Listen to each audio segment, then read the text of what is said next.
La petite histoire de Chéri et Dandy va vous parler du modèle de haut Cocotte, dont les volants du décolleté évoquent les froufrous des corsets du 19e siècle.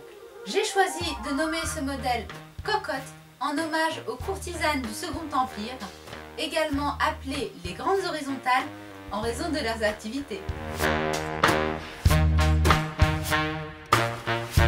Les plus célèbres cocottes sont la Belle Otero, Liane de Pougy, la Paiva et la Castiglione. Ces femmes de caractère ont certes causé des scandales, mais ont également influencé l'art, la mode et même la parfumerie. Certaines sont parties de rien, en particulier Caroline Otero, et ont réussi à se hisser auprès des plus grandes personnalités et chefs politiques de leur époque, amassant ainsi des fortunes considérables. Par exemple, la Castiglione, envoyée en mission diplomatique par l'Italie, a même séduit l'empereur Napoléon III à Compiègne, au plus profond agacement de l'impératrice Eugénie. Mais les cocottes ne se résument pas à ces activités.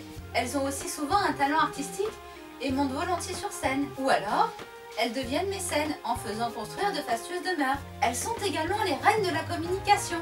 Ce sont de véritables people de l'époque. Pour citer à nouveau Caroline Otero, ayant dépensé et perdu l'intégralité de sa colossale fortune au casino, elle a réussi à négocier avec une ville de la Côte d'Azur qu'on lui octroie un petit logement pour finir ses vieux jours en raison de la notoriété qu'elle a apportée à la ville dans sa jeunesse. Le destin incroyable de ces femmes ne s'arrête pas là. Piété soudaine, folie, misère, exil, toutes ont connu une fin plus qu'inattendue. C'est pourquoi j'ai tenu à rendre hommage à ces femmes étonnantes, profondément modernes et tendances, en nommant un de mes modèles Cocotte, et je vous invite à découvrir toutes les variantes sur chériedandy.com.